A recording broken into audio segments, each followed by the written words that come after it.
আমার গোপু সোনার সকালের রুটিন। তোমরা কেমন আছো? আশা করি সবাই ভালোই আছো। আমি ঈশ্বরের কৃপায় খুব ভালো আছি।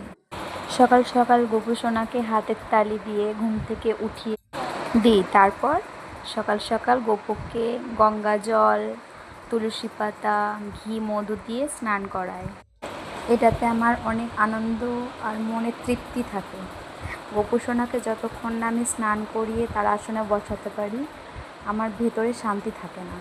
সবথেকে বড় কথা হচ্ছে, তাকে আমি আমার ঘরে নিজের ছেলের মতো আদর যত্নে রাখি। সে আমার ঘরে খুব আনন্দেই থাকে।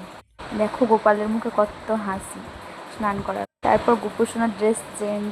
সকাল সকাল গোপু সোনাকে ড্রেস চেঞ্জ করে দিই স্নানের পরে, কারণ প্রতিদিনই যেমন সবাই ড্রেস চেঞ্জ করে, গোপু সোনারও তো ইচ্ছে করে একটু নতুন নতুন সাজুগুজু করতে।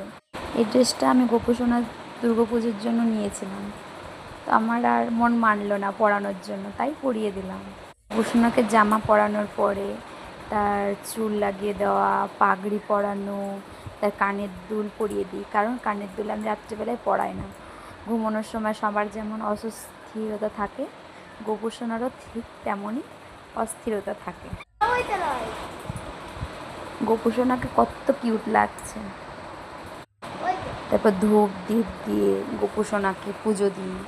সবথেকে বড় কথা যে গোপুসোনাকে কী দিই আমি খাবারে, তো সকাল সকাল গোপুকে আমি ড্রাই ফ্রুটই দিই।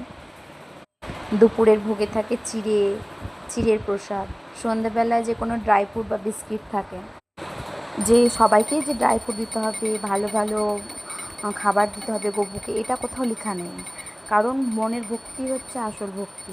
সেখানে যদি একটা নকুলদানা বা বাতাসা তুলসী পাতা দিয়ে নিবেদন করা যায়, ভক্তি ভরে ভগবান সেটাই গ্রহণ করেন। এরপর গোপুসোনাকে আরতি করে নিয়ে আমি আরতি করে তারপরে গোপুসোনাকে আমি ভালোভাবে সুস্থভাবে মন প্রাণ দিয়ে ভক্তি ভরে তাকে ডাকি, সে যেন আমার ডাকে সাড়া দেয়। আর আমার তো খুব আনন্দই লাগে গোপুসোনার সেবা করে। তো তোমাদের কেমন লাগে সবাই একটু জানাবে। আমার ভিডিও দেখতে কার কার ভালো লাগে, বা কার ঘরে গোপুসোনা আছে, কে কী খাবার নিবেদন করেন ভগবানকে, আমাকে প্লিজ একটু সবাই কমেন্ট করে জানাবেন। সবাই ভালো থাকবেন। Tata, bye bye.